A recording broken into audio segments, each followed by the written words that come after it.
ձեզ։ Բարև ձեզ։ Մենք կրկին ձեր հետ ենք, այսօր զրուցելու ենք հոգեբան Մարիան Նավասարդյանի հետ։ Մարիան ավարտել է մի քանի ամիս առաջ Գիտությունների ազգային ակադեմիայի կլինիկական հոգեբանության մագիստրատուրան եւ նոր է պատրաստվում անցնել մասնագիտական գործունեության։ Կպատմես մի քիչ քո մասին, ինչ ես սովորել, որտեղ ես սովորել։ Ինչպես նշեցիք արդեն, ամիսներ առաջ ավարտել եմ Գիտությունների ազգային ակադեմիան, կլինիկական հոգեբան եմ, հոգեթերապևտ, առաջին մասնագիտությամբ բանասեր եմ, ու բնականաբար այդ անցումը առաջին մասնագիտությունից դեպի հոգեբանություն բավականին հետաքրքիր էր, ու կարծում եմ, որ այցելուներին բավականին օգնելու ու տալու բան կունենամ հատկապես այս փուլում, քանի որ էնտուզիազմը, էներգիան օգնելու բավականին տեղում է, այսպես ասած, ու շատ ուրախ կլինեմ համագործակցել, օգնել։ Ոնց որոշեցիր, սովորաբար մարդիկ երբ որ մի բարձրագույն կրթություն են ստանում, արդեն բավականին կուշտ են ելնում դրանից ու բավականին դժվար է տրամադրվել նորից կրթություն ստանալ։ Ոնց որոշեցիր, որ պետք է շարունակես եւ գաս հոգեբանություն։ Կասեմ, ոչ թե ավելի շուտ դժվար էր, այլ հետաքրքիր փոփոխությունը, ու հատկապես նախնական շրջանում զգում էի, որ դրանք իրարից ծայրահեղորեն տարբեր մասնագիտություններ են, բայց դա ավելի էր մոտիվացնում նորը փնտրել, նորը հասկանալ։ Բանասիրությունը որպես առաջին մասնագիտություն բավականին կարևոր էր ինձ համար ու բավականին շնորհակալ եմ իրեն որպես տեսակ ինձ ինչ-որ հարցերում թրծելու համար, բայց ինչ-որ պահի զգացի, որ դա ամբողջությամբ իմ էությունը չի ներկայացնում, այսինքն զգացի, որ կա ինչ-որ մի բան, ինչ-որ կետ, որ դեռ ծաղկելու, զարգանալու տեղ ունի իմ մեջ, ու դա թերևս հոգեբանությունն էր, ու անցում արեցի, հա, իհարկե առաջին փուլում մի քիչ կասկածներ ու մտահոգություններ լինում են, բայց ժամանակը կարծես ամեն ինչ հարթվում է։ Մի քիչ խոսենք բանասիրությունից, քանի որ մեզ մոտ ընդունված է ստերեոտիպներով մտածել, շատ հաճախ բանասիրությունը լուրջ մասնագիտություն որպես չի ընկալվում, ինքը ինչ որ մի հատ sense default ֆակուլտետ է, որով այն աղջիկները, ովքեր չգիտեն ուր ընդունվեն, գրում ընդունվում են բանասիրական։ Բայց իրականում բանասիրությունը բավականին լուրջ գիտություն է, եւ ասեմ ավելին, ինքը հենց հիմա ապրում է իր, կարելի ասել, երկրորդ կամ երրորդ վերելքը, հա, լեզվային մոդելների հետ կապված եւ այլն, այդքան բավականին կարեւոր դեր է սկսում զբաղեցնել հենց այն առաջնային եզրում մարդկության զարգացման։ Ինչ է քեզ տվել հենց բանասիրությունը ուսումնասիրելը։ Բանասիրությունը կյանքի այդ էտապում ինձ համար ինքնաճանաչման առաջին քայլերից էր, որովհետև ես այդ շրջանում ուզում էի ինձ ճանաչել որպես ազգի, ժողովրդի մի մաս ու ճանաչել, լիարժեք պատկերացնել այն ժողովուրդը, այն ազգը, որի ծնունդն եմ ես, ու դա շատ առողջ, շատ կազդուրող հող էր ինձ համար, իմ անձի զարգացնելու համար։ Ու շատ տրամաբանական եղավ նաև անցումը, այսինքն եթե առաջին մասնագիտությամբ ես որպես ժողովրդի մի մաս, որպես ազգի ներկայացուցիչ չէի ինձ ճանաչում, արդեն երկրորդ этаպում որպես անհատ, ավելի առանձին փոքր միավոր սկսեցի ինձ ճանաչել ու այդ ամբողջ ուղին եղել է ինքնաճանաչման մասին, այսինքն բանասիրությունը, որի ընթացքում ուսումնասիրում ես քո ժողովրդի լեզուն, քո ազգային գրականությունը, քեզ տալիս է շատ մեծ ուժ, ռեսուրս քո ինքնաճանաչման, ինքնագիտակցման համար։ Հետաքրքիր է, ինչքանով է քեզ քո աշխատանքի մեջ օգնում լեզվին լավ տիրապետելը։ Շատ, որովհետև ճիշտ ժամանակին, ճիշտ ձևով, գեղեցիկ մատուցված խոսքը կարող է մարդուն շատ ուժեղ թևեր տալ ու միաժամանակ հակառակ պարագայում, երբ որ ինչ-որ միտք ուզում ես հայտնել, բայց շատ անփույթ, գուցե ոչ հարիր ձևով ես ներկայացնում, չգտնելով ճիշտ բառեր, ինչպես շատ հաճախ ասում են, քո ներքին ցանկությունը դիմացին օգնելու կամ քո այն ներքին լավ ու առողջ միտքը գուցե այնքան էլ օգնող չի լինում դիմացինին, ու դրա համար այո, բանասիրությունը այդ հարցում շատ-շատ օգնում է։ Լավ, հիմա անցանք հոգեբանության։ Ավարտեցիր բանասիրականը, հետո միանգամից ընդունվեցիր մագիստրատուրա, թե որոշ ժամանակ պետք եղավ այդ մտքի համար հասունանալու։ Չէ, միանգամից եղավ, ու այդ մտքի հասունացումը եղել էր արդեն 3-4 կուրսերում ու որոշումը վերջնական էր, որ ես հիմա ավարտելու եմ, ցավոք սրտի կարիերաս բանասիրական էլի ավարտելու եմ ու միանգամից անցում կատարեմ դեպի հոգեբանություն։ Ինչը բերես դրան։ Քո կյանքի իրադարձությունները, թե ջուր արտաքին հետաքրքրություն, ոնց եղավ։ Ինչպես նշեցի, ինքնաճանաչման հաջորդ քայլը ու բնականաբար նաև խթան եղան մի շարք արտաքին իրադարձություններ, մասնավորապես պատերազմը, ինչ որ ճգնաժամային իրավիճակներ, որոնք դրդեցին, որ ավելի ինձ հայացքս ուղղեմ, դեպի ներսնեմ, ինքնաճանաչման գնամ ու դրանով երևի շատ հարցերում կօգնեմ եւ ինձ եւ դիմացինին։ Այ արդեն մի քանի անգամ ասացիր ինքնաճանաչում բառը, մոտ հետաքրքրություն առաջացավ։ Իսկ ինչ արդյունքում ինչ ճանաչեցիր դու քո մեջ, ինչ գտար քո մեջ, ինչը քեզ զարմացրեց կամ ուրախացրեց, իսկ ինչը հակառակը տխրեցրեց կամ ջղայնացրեց։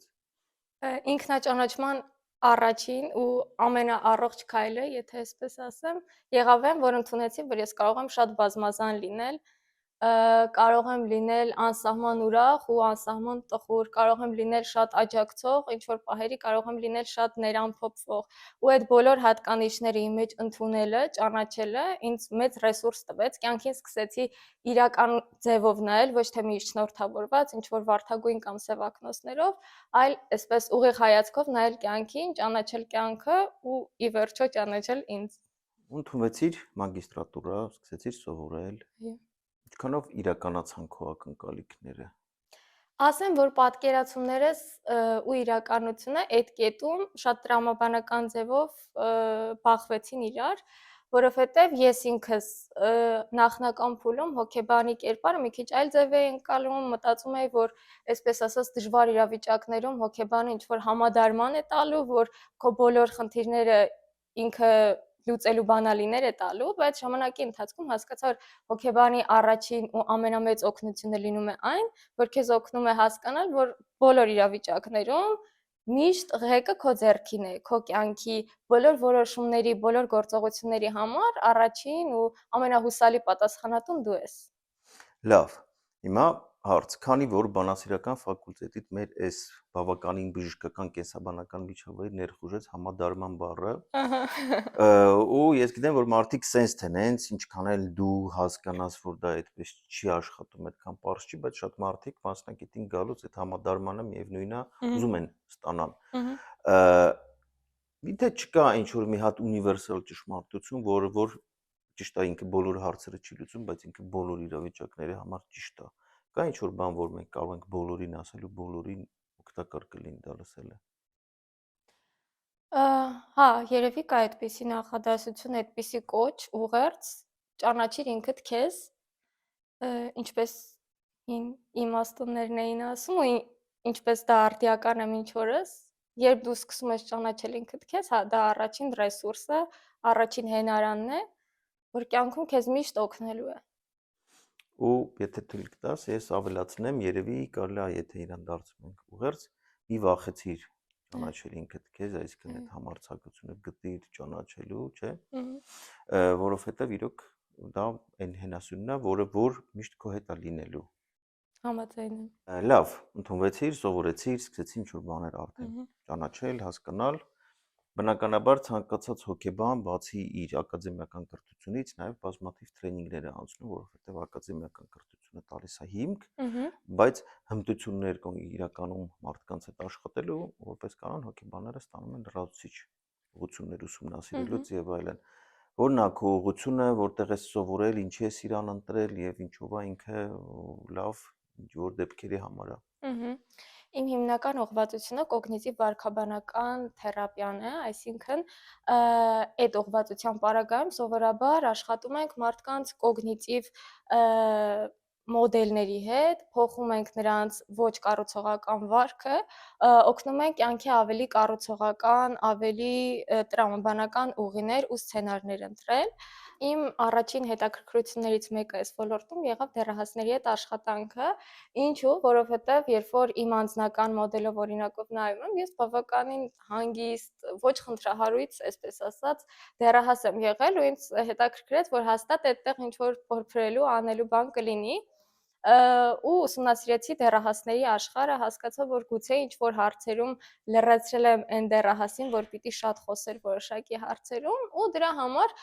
այսպես ասած, հաշտության եկա եւ իմ ներսի դեռահասի հետ, եւ սիրով հետագայում կաշխատեմ այն դեռահասների հետ, ովքեր ունեն իրենց այդ ներքին կոնֆլիկտները, որը գուցե նաև չեն արտահայտում, գուցե լռում են ինչպես ես, կամ ընդհակառակը ինչ-որ մեծ աղմուկ են ստեղծում, որ իրենք էլ չեն հասկանում, թե ինչի մասին է, ու այդպես։ Այսինքն դեռահասները դա այն խումբն է, որի հետ դու եւ պատրաստվել ես աշխատել եւ սիրում ես աշխատել, քեզ հետաքրքրում է։ Այո։ Շատ լավ։ Ու մենք գիտենք, որ կոգնիտիվ վարքաբանական թերապիան հիմա ինչ որ չափով մեյնսթրիմային է, այսինքն ու բոլորն էլ աշխատում են այդ հենց մեծ մասը ընտրում են այդ ուղղությունը։ Իմ կարծիքով ճիշտ են անում, որովհետեւ եթե նայում ենք ինքը այն հիմքն է, որ արդեն գիտահեն է եւ այդ գիտահեն հիմքի վրա իհարկե հետո նաեւ այլ բաներ է կառուցվում տարբեր տեսակի, բայց այդ հիմքը ունենալը կարեւոր է։ Եվ կոգնիտիվ վարքաբանականը ինքը ունի իր կոգնիտիվ ճանաչողական կոմպոնենտը եւ վարքաբանական։ Ինչն է փոխվում վարքի մեջ մարդու, երբ որ սկսում է փոխվել իր մտածողությունը, ոնց է դա աշխատում։ Այ մտածողությունը փոխվեց, ինքը սկսեց ինչ որ բաների մասին ուժ ձև մտածել, ուժ ձև հասկանալ, ուժ ձև մեկնաբանել։ Ոնց է դա բերում վարքի փոփոխության։ Իրականում ցանկացած առողջ ու adekvat փոփոխություն լինում է շատ դանդաղ ու երբեք այսպես լույսը միանգամյա միացնելով չի լինում, ցավալիորեն, որքան էլ դա մեզ հաճելի լինի լսել, որ փոփոխությունը միանգամից է լինում, սովորաբար այդպես չի լինում։ Ու առաջին տպավորությամբ նաև գուցե թվա, որ մարդու մտածողությունը իր գործողությունների ու վարքի հետ այդքան էլ ուղղակի կապված չի, օրինակ ասենք դու նստած ինչ որ հոգեբանի սենյակում քո մտքերը փոփոխեցիր, իրականության մեջ դու ոչինչ չես փոփոխելու,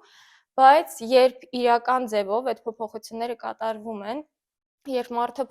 սկսում է արդեն աշխարհը ընկալել ոչ թե շատ դիխոտոմիկ ձևով, հա, ոչ թե միանշանակ լավ կամ միանշանակ վատ, ընդհանրացումներ կատարելով, ինչ որ բանին պիտակավորելով, նա արդեն աստիճանաբար մտածողության մեջ դաշտ է ազատագրում ու նույնիսկ այսպես ասած կենսաբանական մակարդակով, ուղեղի կառուցվածքի մակարդակով մարդու մոտ արդեն փոփոխություններ են կատարվում ու մարդը, որ իր մտածելու ձևը փոփոխել է, ինքը արդեն վարքային հին շաբլոնները չի օգտագործում։ Գործողությունները ինքնըստինքյան ու ինքնաբերաբար այլ ձևով են կատարվում, ինչի հաշվին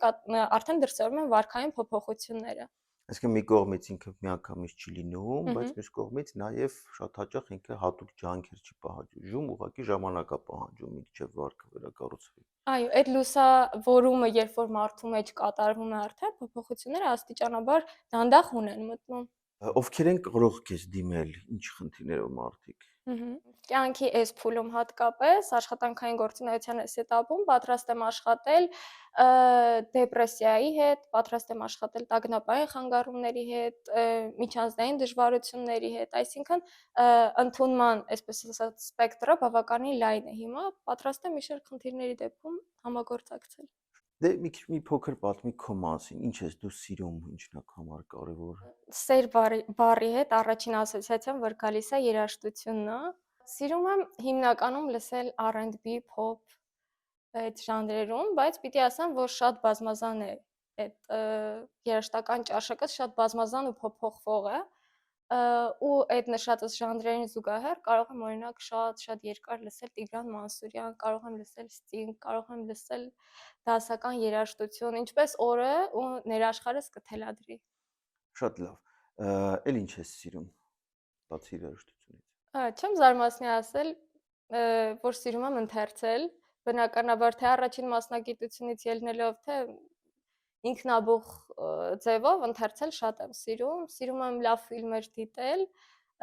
եթե հատկանշեմ ինչ-որ ժանր սխալ կլինի, որովհետև